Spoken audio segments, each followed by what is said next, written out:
ഷൂട്ടിന്റെ തിരക്കായതുകൊണ്ട് നമ്മുടെ പിള്ളേരോടൊക്കെ ഒന്ന് പറഞ്ഞേക്ക്. ഇലക്ഷൻ ഒക്കെ കഴിഞ്ഞ് ഞാൻ അങ്ങോട്ട് ഇറങ്ങുന്നുണ്ട്. എന്നാ പിന്നെ ഓക്കെ, കോളങ്ങ് വെക്കാം. ശരി, ബൈ. ഓക്കെ അല്ലേ?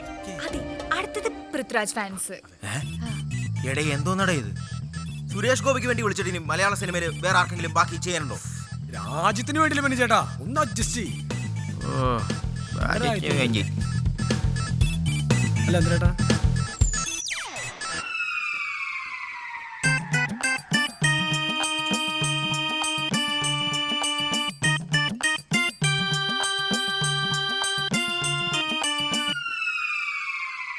ഈ തോന്നക്കൽ പഞ്ചായത്തിൽ ആണായപ്പെടുന്നവരാരും സ്റ്റീഫന് മുന്നിൽ തലകുനിക്കായിരുന്നിട്ടില്ല.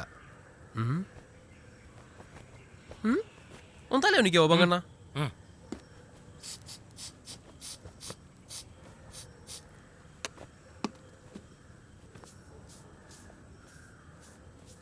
എടാ ജോർജ് എറാ.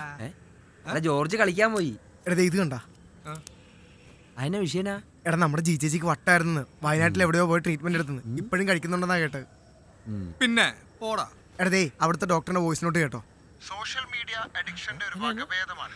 ഒരേ സമയം അവരുടെ ചിന്തകൾ ഒന്നിലധികം ഡയമെൻഷൻസിലായിരിക്കും. കൂടുതലും വെർച്വൽ വേൾഡിലായിരിക്കും ഇവരുടെ മനസ്സിന്റെ സഞ്ചാരം. പ്രത്യക്ഷത്തിൽ നമുക്കിതിനെ തിരിച്ചറിയാൻ ബുദ്ധിമുട്ടാണ്.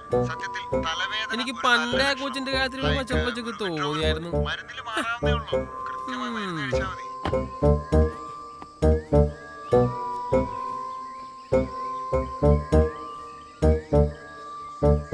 പങ്ക കുടുങ്ങി നിൽക്കുവാണോ? കൊണ്ടടാ അശാനെ, നമ്മുടെ ജിജി കൊച്ചിനെ വയനാട്ടിൽ വല്ല ചികിത്സിക്കാൻ വിട്ടായിരുന്നോ? അത് അവക്ക് ഇടയ്ക്ക് തലവേദന ഉണ്ടായിരുന്നു, മൈഗ്രെയിൻ. ഈ വയനാട്ടിലെ സഹൃദയിലായിരുന്നു ട്രീറ്റ്മെന്റ്. എന്തുവാടി, നിനക്ക് വല്ല മൈഗ്രെയിൻ ഉണ്ടോ? അവിടുത്തെ ട്രീറ്റ്മെന്റ് ബെസ്റ്റാ. എനിക്കൊരു കുഴപ്പമില്ല. പിന്നെ ഇത് കണ്ടോ, നമ്മുടെ ജിജി കൊച്ചിന്റെ മെഡിക്കൽ റിപ്പോർട്ടാണെന്നാ പറയുന്നത്. എന്റെ വാട്സപ്പ് മുഴുവൻ ഇതാ. തലയ്ക്ക് സ്ഥിരതയില്ലാത്ത കൊച്ചിനെയാണ് തെരഞ്ഞെടുപ്പ് നിർത്തുന്ന ജനസംസാരം.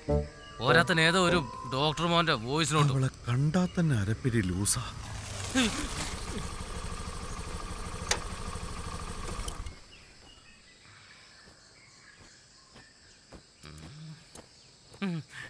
എന്താടോ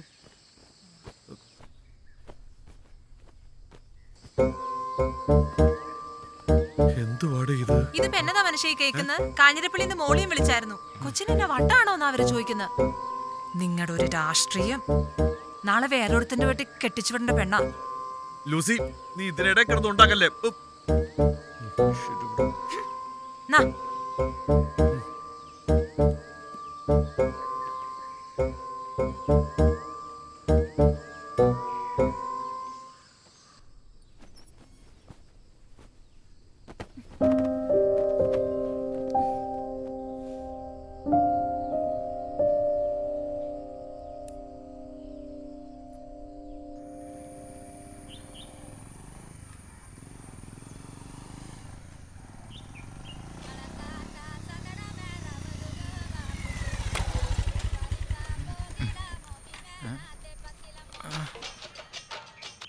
പറവങ്ങ ചേട്ടാ.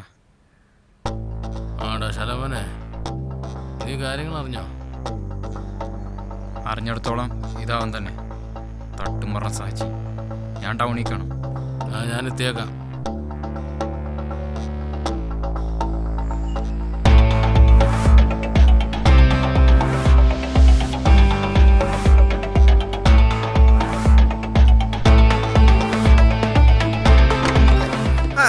എന്താ ശരമോനെ, കുറെ എല്ലാം കണ്ടിട്ട്? ഒന്ന് കാണാൻ തന്നെ വന്നതാണ്. വന്ന കാര്യം പറ. കാര്യം പറഞ്ഞിട്ട് അടിക്കടാ.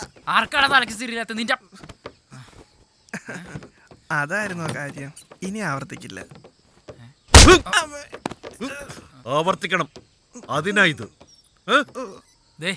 പേഷ്യന്റ് അനുപമ പാലക്കൻ, അസുഖം വരട്ട് ചോറി. ഓ ആശാനെ,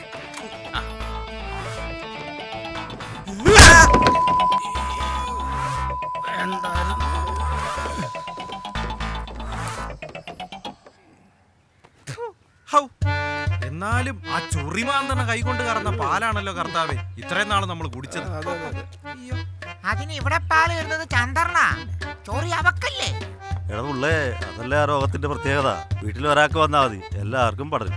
ഇവിടെ ബൂസ്റ്റ് കുടിക്കാൻ പറഞ്ഞ പരിഷ്കാരി ഉണ്ടല്ലോ, അവന്റെ കാല് മുഴുവൻ ഇതല്ലേ നമ്മൾ കണ്ടെക്കണ്. അയ്യോ, നമ്മളാ പാലങ്ങ് നിർത്തി. ഇപ്പൊ കവറ് പാലാ കൊടുക്കുന്നത്.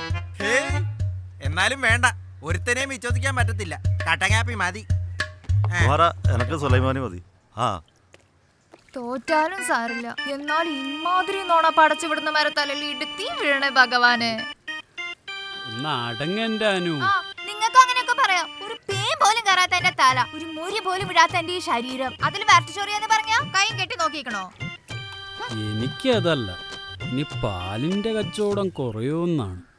നമുക്കേ നമ്മുടെ പാൽക്കുപ്പിന്ന് നിന്റെ പേരങ്ങ് മാറ്റിയാലോ? അപ്പൊ നാട്ടുകാർ ഉറപ്പിക്കലോടെ എനിക്ക് വരട്ടിച്ചോറിയാണ്. ഒരു തലവേന വന്നാൽ തന്നെ ഡോക്ടറെ കാണാൻ പറ്റാത്ത അവസ്ഥയിൽ ഇവിടെ കാര്യങ്ങൾ പോണേ.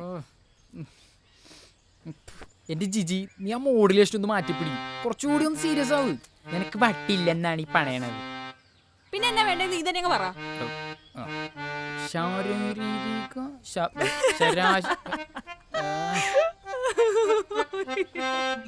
ചിരിക്കാണ്ട ഡയലോഗ് നോക്ക്. അല്ല, നീ എങ്ങനെ വേണമെന്ന് പറഞ്ഞതാ. എന്ത് മോഡ് വേണം? നീ ആദ്യം ചിരിയൊന്നും നിർത്ത്, നീ ആ ഡയലോഗ് നോക്കിയേ. ഒരു തലവേദന വന്നാൽ തന്നെ ഡോക്ടറെ കാണാൻ പറ്റാത്ത അവസ്ഥയിലാണ് കാര്യങ്ങൾ പോകുന്നത്. ആക്ഷൻ. ഒരു തലവേദന വന്നാൽ തന്നെ ഡോക്ടറെ കാണാൻ പറ്റാത്ത അവസ്ഥയിൽ ഇവിടെ കാര്യങ്ങൾ പോകുന്നത്. ശാരീരിക ആരോഗ്യം പോലെ തന്നെ പ്രധാനമാണ് മാനസിക ആരോഗ്യവും. ഭ്രാന്ത് എന്ന് രണ്ടക്ഷരത്തിൽ ഒതുക്കാൻ പറ്റുന്ന കാര്യമല്ലത്. സംശയങ്ങൾ, ഉത്കണ്ഠകൾ, ആകുലതകൾ, അങ്ങനെ പല അവസ്ഥാന്തരങ്ങളുണ്ട് അതിന്. എന്തായാലും ഇത്തരൊരു കാര്യം ശ്രദ്ധയിൽപ്പെട്ടത് നന്നായി. ജിജി എന്ന പനിനീർപ്പൂവിനെ ഈ 10ാം വാർഡിൽ വിടരാൻ അനുവദിച്ചാൽ നമ്മുടെ അമ്മ പെങ്ങന്മാരുടെ മാനസിക ഉല്ലാസത്തിനായുള്ള പദ്ധതികളുടെ ഒരു മാലപ്പടക്കമായിരിക്കും ഇവിടെ പൊട്ടാൻ പോകുന്നത്. ഷെടാ, ഇവള് വീണടം വിഷ്ണുലോകമാക്കുന്നതിനോടല്ലോ. മറ്റവള് ഏതാണ്ടൊന്ന് ഒതുങ്ങിയിട്ടുണ്ട്. ആ, വരുന്നിടത്ത് വെച്ച് കാണാം. ഇതിപ്പോ സംഭവിച്ചിരിക്കുന്നത് ജിജിക്കാണ് എന്ന് കരുതി ഇത് ജിജി മാത്രം നേരിടുന്ന ഒരു പ്രശ്നമാണോ? ഒരിക്കലും അല്ല. കുറച്ചു നാൾക്ക് മുന്നേ ചീറ്റോഡയറ്റ് എടുത്ത് ഗ്യാസ് അടിച്ച് കയറി വയറ് വീർത്തി എനിക്ക് ഗർഭം ഉണ്ടെന്ന് പറഞ്ഞു പരത്തിയ നാറികളാണ് നാട്ടുകാര്. അന്ന് ഞാൻ അനുഭവിച്ച ടെൻഷൻ എന്താണെന്നറിയോ? സ്വന്തം വീട്ടുകാരെ വെച്ച് വേറെ ആരെയും പറ്റിയമാര് കഥകൾ പറഞ്ഞുണ്ടാക്കും. നാണം കെട്ടോമാര് മറ്റുള്ളവരുടെ ലൈഫിൽ എന്താ സംഭവിക്കണമെന്ന് നോക്കി നടക്കുക, അത് വെച്ച് സ്റ്റോറീസ് ഉണ്ടാക്കാനായിട്ട്, വേറെ പണിയൊന്നുമില്ലാതെ. ഇതൊക്കെ കണ്ടും കേട്ട് മിണ്ടാതിരിക്കുകയല്ല നമ്മൾ വേണ്ടത്. നമ്മൾ ഇതിനെതിരെ റിയാക്ട് ചെയ്യണം. ഈ ജിജി എന്ന വ്യക്തി റെപ്രസെന്റ് ചെയ്യുന്നത് നമ്മൾ ഓരോരുത്തരെയാണ്. ഈ ഒരു അവസ്ഥ നാളെ നമുക്ക് ആർക്കും വേണമെങ്കിലും സംഭവിക്കാം. എന്തായാലും ഈ സിറ്റുവേഷനിൽ ജിജി ഒരിക്കലും ഒറ്റയ്ക്കല്ല, നമ്മളെല്ലാവരും ജിജിയുടെ കൂടെ ഉണ്ടാവും. എവിടുന്ന് നല്ല പണി കിട്ടിയിട്ടുണ്ട്. അല്ല, ജിജിയോടുള്ള സ്നേഹം കൊണ്ടൊന്നുമല്ല. അതാവാൻ വഴിയില്ല.